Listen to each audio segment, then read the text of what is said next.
Hai, kami dari kelompok 1 kelas TPB 4 ingin menjelaskan tentang hasil RBL Fisika Dasar kami mengenai penerapan motor listrik sederhana pada perahu mainan. Namun sebelumnya, yuk kita perkenalan dulu.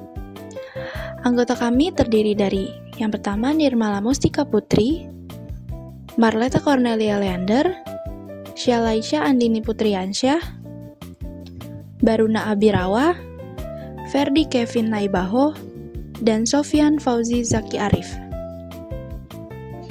Mari kita mulai. Pertama, apa sih itu motor listrik? Motor listrik adalah sebuah perangkat elektromagnetis yang mengubah energi listrik menjadi energi mekanik. Energi mekanik ini digunakan untuk, misalnya, memutar impeller pompa, fan atau blower, menggerakkan kompresor, mengangkat bahan, dan lain-lain. Motor listrik juga dapat ditemukan loh pada peralatan rumah tangga. Kalian tahu gak apa saja itu? Seperti yang kita dapat lihat, kita dapat menemukannya di kipas angin, mesin cuci, pompa air, dan penyedot debu. Pada motor listrik, tenaga listrik dapat diubah menjadi tenaga mekanik. Perubahan ini dilakukan dengan mengubah tenaga listrik menjadi magnet yang disebut elektromagnet. Sebagaimana kita ketahui bahwa kutub dari magnet yang senama akan tolak-menolak dan kutub tidak senama akan tarik-menarik.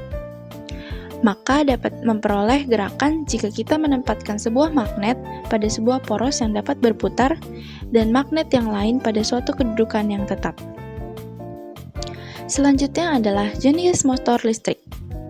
Tipe atau jenis motor listrik yang ada saat ini beraneka ragam jenis dan tipenya. Semua jenis motor listrik yang ada memiliki dua bagian utama, yaitu stator dan rotor.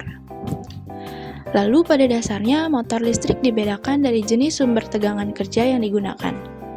Berdasarkan sumber tegangan kerjanya, motor listrik dapat dibedakan menjadi dua jenis, yaitu yang pertama, motor listrik arus bolak-balik atau AC adalah jenis motor listrik yang beroperasi dengan sumber tegangan arus listrik bolak-balik. Lalu yang kedua, motor listrik arus searah atau DC adalah jenis motor listrik yang beroperasi dengan sumber tegangan arus listrik searah. Selanjutnya, dari jenis-jenis motor listrik yang telah dijelaskan sebelumnya, dapat kita lihat dari gambar 2.1, yaitu klasifikasi jenis utama motor listrik. Yaitu yang pertama dari jenis motor arus bolak-balik atau AC, kita dapat bagi kembali menjadi sinkron dan induksi.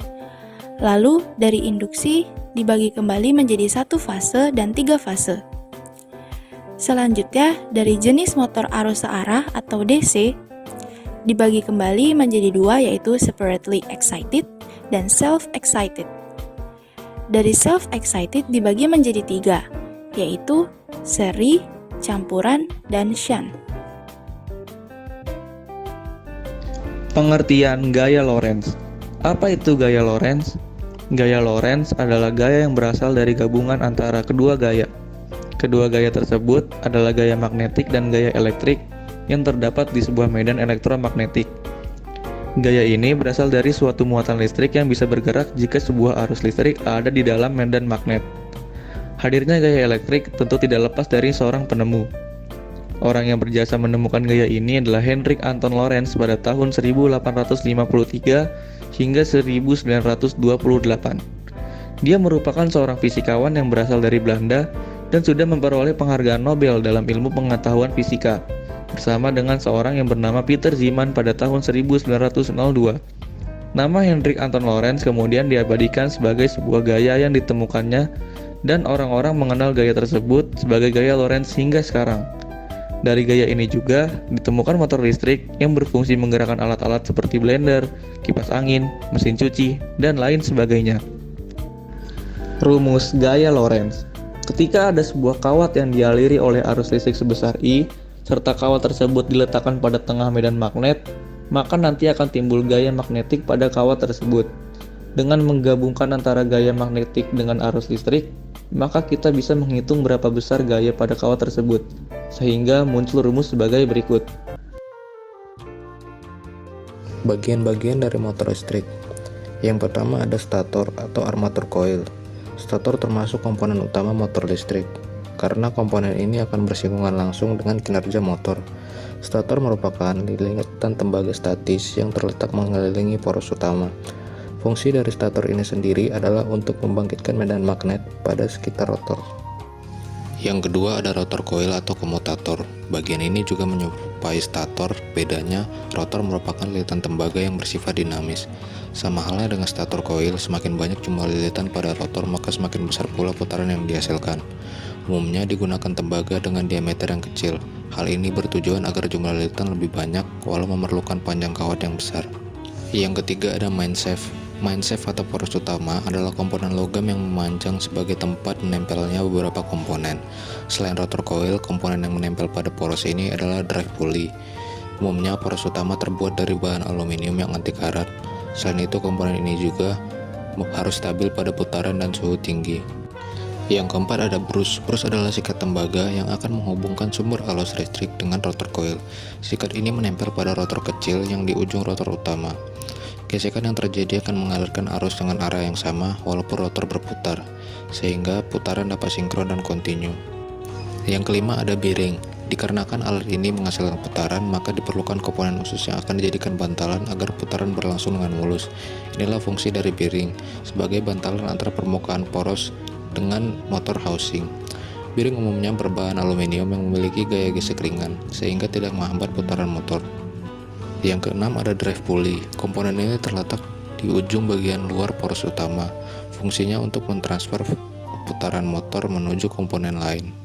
Komponen ini umumnya berbentuk gear atau pulley yang siap dihubungkan dengan komponen yang perlu digerakkan dengan motor ini. Yang ketujuh ada motor housing. Di bagian terluar motor listrik, kita akan menemui sebuah plat besi yang digunakan untuk melindungi sebuah komponen elektrik motor. Selain itu, motor housing juga berfungsi untuk melindungi kita selaku pemakai dari putaran rotor yang sangat tinggi. Cara kerja motor listrik. Cara kerja dari motor listrik adalah kebalikan dari prinsip kerja generator. Jadi, sebuah generator dapat dijadikan sebagai motor listrik jika dari arus. Untuk gaya yang bekerja pada motor listrik sendiri adalah prinsip dari gaya Lorentz, di mana gulungan kumparan ditempatkan di dalam medan magnet, kemudian dialiri arus listrik sedemikian rupa hingga gaya Lorentz yang dihasilkan pada kumparan mengakibatkan gerak memutar. Motor listrik menggunakan magnet untuk menciptakan geraknya. Pada prinsipnya, ujung utara magnet akan menolak satu ujung utara yang lain, dan begitu juga sebaliknya, ujung selatan akan menolak selatan yang lainnya. Hal inilah yang menyebabkan rotasi di dalam suatu motor listrik. Selanjutnya adalah alat dan bahan. Alat dan bahan yang kita gunakan dalam praktek ini, yang pertama ada kawat tembaga, yang kedua magnet, ketiga alas untuk perahu mainan, keempat baterai, kelima peniti, keenam lakban, ketujuh gunting, dan kedelapan lem tembak. Berikut adalah proses pembuatan dari perahu mainan. Yang pertama, kita lilit kawat tembaga dengan menggunakan bantuan baterai.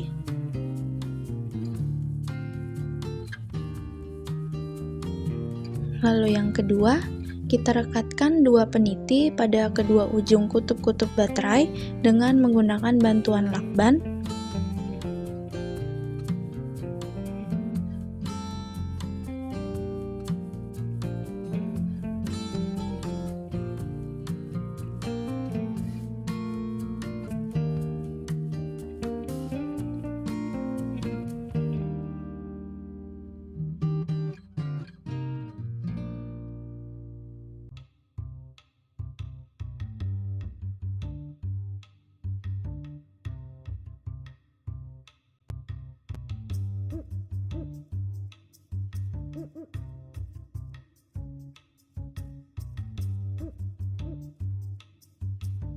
Lalu yang ketiga, kita gunting lakban untuk menempelkan baterai yang sudah direkatkan peniti ke alas untuk perahu mainan.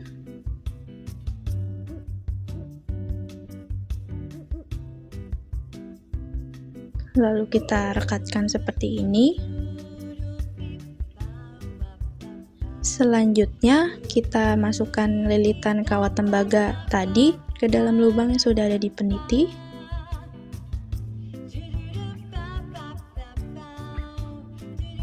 Setelah itu kita masukkan baling-baling yang sudah sebelumnya dibuat.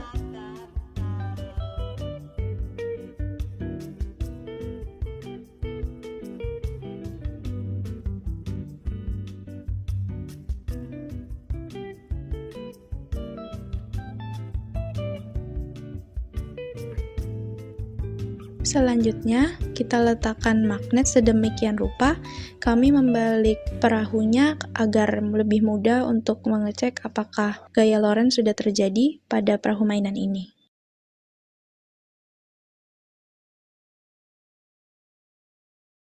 Cara kerja motor listrik pada perahu mainan menggunakan prinsip dasar elektromagnetik termasuk gaya Lorentz untuk menggerakkan perahu mainan.